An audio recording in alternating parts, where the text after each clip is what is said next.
For me it was like मैंने थोड़ा ऐसे ज्वाइन किया था कि देखते हैं क्या है, right. Not with lot of expectations I would say, but I know you from Ragini that I know that the person who is conducting the workshop has some credibility. Okay. जानता हूँ पहले सुना है बहुत, तो ये पता है कि I will not be wasting my time at least, इस भाव से शुरू किया जो मैं ऑनेस्टली बता रहा हूँ। तो दूसरा क्या है मेरे साथ से दिक्कत बोलो या जो मेरी एक सोच है वो है कि मैं इन चीज़ों में जो इस तरह के डिस्कशंस होते हैं, वर्कशॉप्स कह लीजिए या किसी गुरु का कुछ आ रहा है उपदेश सुनते हैं, लोग अलग अलग तरीक़ों से उस ज्ञान को बटोरते हैं, ठीक है, फिर उसको अंदर प्रोसेस करते हैं।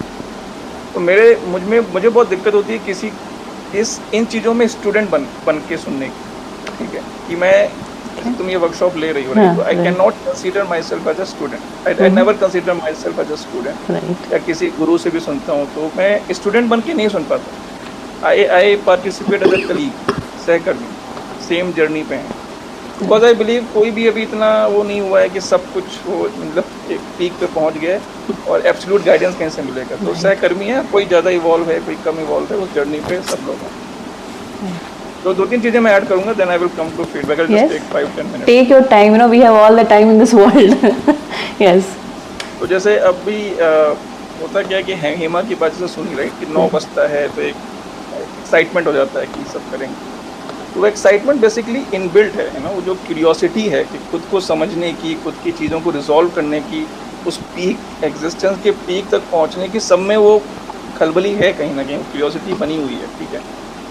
अभी क्या है कि मैं इन सब चीज़ों जो हमने डिस्कस की हैं और जहाँ पे हमारा डिस्ट्रैक्शन है, मैं अपने जो मैं कैसे प्रोसेस करता हूँ कि ये सब चीज़ें मैं एक उसमें रखता हूँ ड्रामा, उसको मैं सबको ड्रामा बोलता हूँ, it's a drama of life.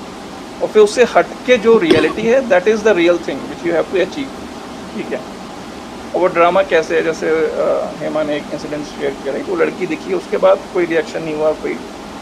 अभी क्या होता नॉर्मल सिनेरियो में, अगर ऐसा होता, वो मिल गई, उसके बाद क्या होता, ब्लेम गेम, राइट, कि आपने छोड़ा कैसे, तुम देखती नहीं हो, तुम्हारा काम भी हो सकता है, मतलब पति पत्नी को बोल सकता है तुम्हारा काम है, पत्नी बोलती मैं ही क्यों करूँ तुम्हारा। तो जो वो मिल गई, she is safe and sound, बात वहीं ख़त्म है। उसके बाद जो भी हो रहा है वो सब ड्रामा है, ठीक है। All those discussions, blame game, that is drama, ठीक है। अब वो ड्रामा जो है वो आपकी एनर्जी सक करता है, उसका खोना या 10 मिनट के लिए इधर उधर जाना सक नहीं करता उसमें। जो उसके बाद का ड्रामा है ना, वो that sucks lot of energy out of you. तो प्रॉब्लम है कि लाइफ में ड्रामा को आइडेंटिफाई करना है, उसको हटाना है, और जो बचेगा ना वो आपका फ्लो रहेगा। जो रागनी पूरी थे फ्लो क्या है, that will form your flow. This drama is the blockage in your flows. Yes.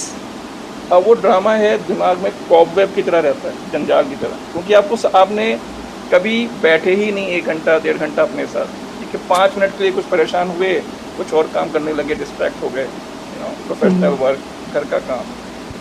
तो एक यज्ञ जो है वो चलता रहता है। इस सेशन से क्या हुआ है ना, उस यज्ञ में ये एक 1.25 घंटे की आहुति दी गई है एक तरह से। ट्रू। उस यज्ञ में जब ये समय की आहुति जो हम नहीं देते हैं वो दिया हमने, तो उससे कुछ अच्छा निकल के आया। वो निकल के पहली चीज़ क्या आई कि जो ये कॉबवेब है ना, उसके धागे अलग अलग हुए, क्योंकि सवाल चलते रहते हैं, हम लोग उसके आंसर ढूंढते नहीं हैं। पर कोई अगर स्पॉट पे डाल देना इस क्वेश्चन का आंसर बताओ, then you are forced to think about it and then you realize you have never actually thought about it.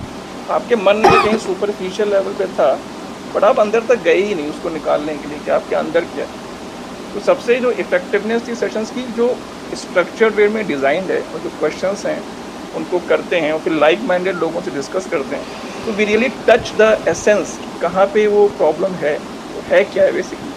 उसको वर्ड्स में भी ढालना एक अपने आप में एक नेक्स्ट लेवल है। जब तक आप उसको वर्ड्स में नहीं लिखते हो ना, तब तक एहसास नहीं होता है। जब वो वर्ड्स के फॉर्म, क्योंकि दिमाग तो वर्ड समझता है, लैंग्वेज समझता है, वर्ड्स के साथ आए, डिस्कस किया हम लोगों ने, तो बहुत चीज़ें जो ड्रामा है उसको कहते थे।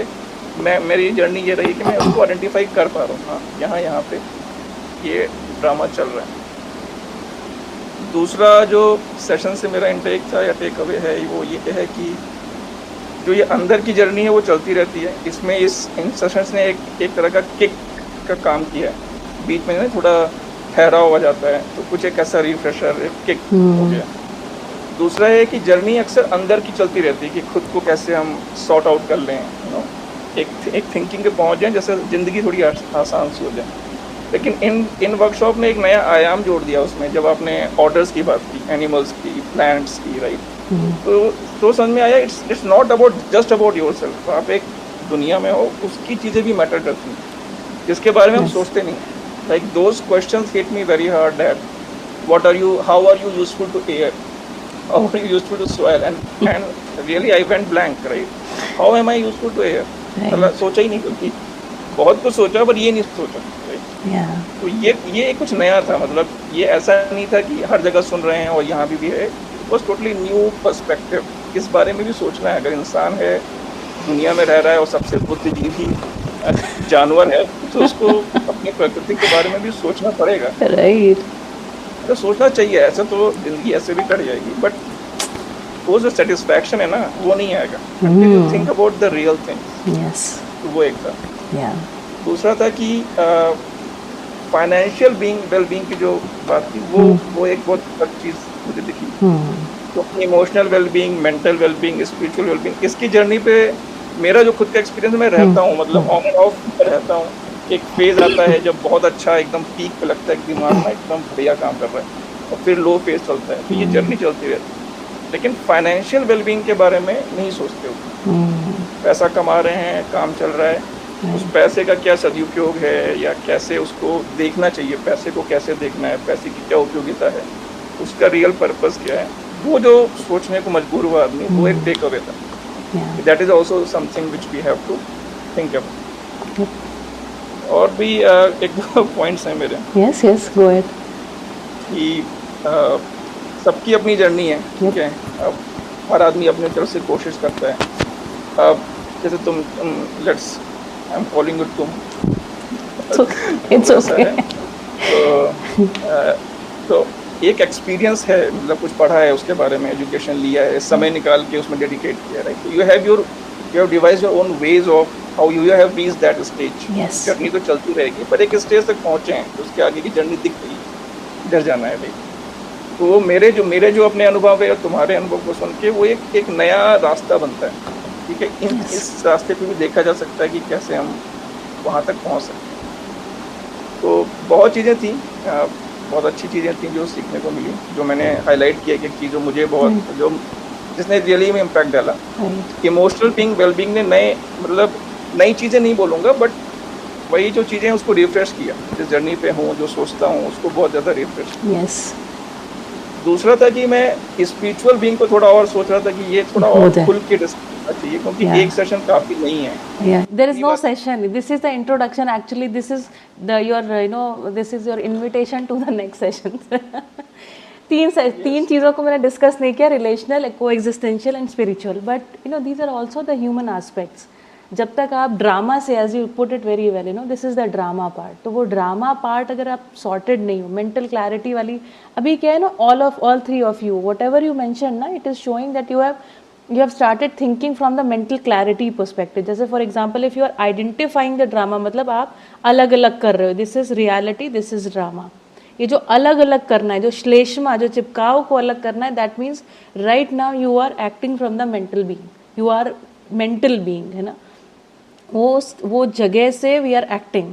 अगर उसमें स्टक हो गए तो हम इमोशनल बीइंग में चले गए, या फीलिंग बीइंग में चले गए, या उसमें भी ज़्यादा सर्वाइवल बीइंग में, कि अगर किसी को आपने पकड़ लिया तो मेरी तो बहुत बेइज्जती हो जाती, it could have been even like that.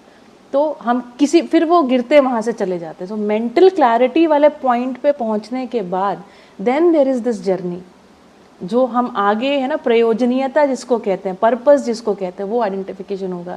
That's where these three will come into picture, and we will do that, those sessions as well. Important था, क्योंकि आइडेंटिफाइंग क्यों इम्पोर्टेंट है, क्योंकि मेरा प्रोसेस क्या है कि जैसे जो ये बातें हैं स्पिरिचुअल वाली, मेंटल क्लैरिटी, अलाइनमेंट, ये असल में अगर आपके पास कोई एक जैसे लोग मेडिटेट करते हैं, राइट, अब मेडिटेशन में क्या करते हैं, एक पॉइंट ऑफ व्यू, एक पॉइंट ले लेते हैं, लाइट, पॉइंट ऑफ लाइट, उस पर ध्यान लगाते हैं, वो आपका रेफरेंस पॉइंट बन जाता है, राइट। मेरे केस में आई हैव लाइक कुछ अपने ईस्ट हैं जिसको मानते हैं आप, तो उसको ध्यान करते हैं, उनका पूरा चरित्र ऐसा लगता है कि आप में उतर रहा है जब आप उस ध्यान में रहते हो, बिल्कुल, फिर आप उस चरित्र से काम करने लगते हो, ऐसा ही है। हाँ, ये जो हमारी साधना है ना, यस प्लीज कंटिन्यू। मेरे लिए वो आसान है क्योंकि इन सारे थॉट्स को माइंड में रखना, राइट, कि नहीं हमें कॉन्फ्लिक्ट नहीं रखना है, कॉन्फ्लिक्ट रिजॉल्व करना है, यस या फ्लो मेंटेन करना है, या सही चीज़ें करनी है, गलत नहीं करना है।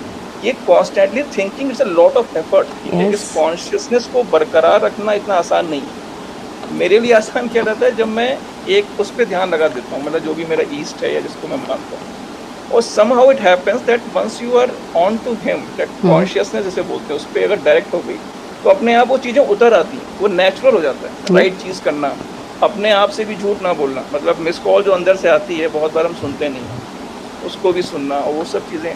तो इन सेशंस के तरह जो ड्रामा है ना, वो ओवरकम कर लेता है बार बार आपको। आप जाते हो उसमें, फिर कुछ होता है लाइफ में, कुछ एक इंसिडेंट हुआ, फिर वो ड्रामा सब क्रिएट हो गया और वो सब गया, direct that connection is of. Yes So these sessions have really helped to identify those things, to articulate those things, और उस पर काम करना बहुत आसान हो जाएगा। So thank you for your time as well.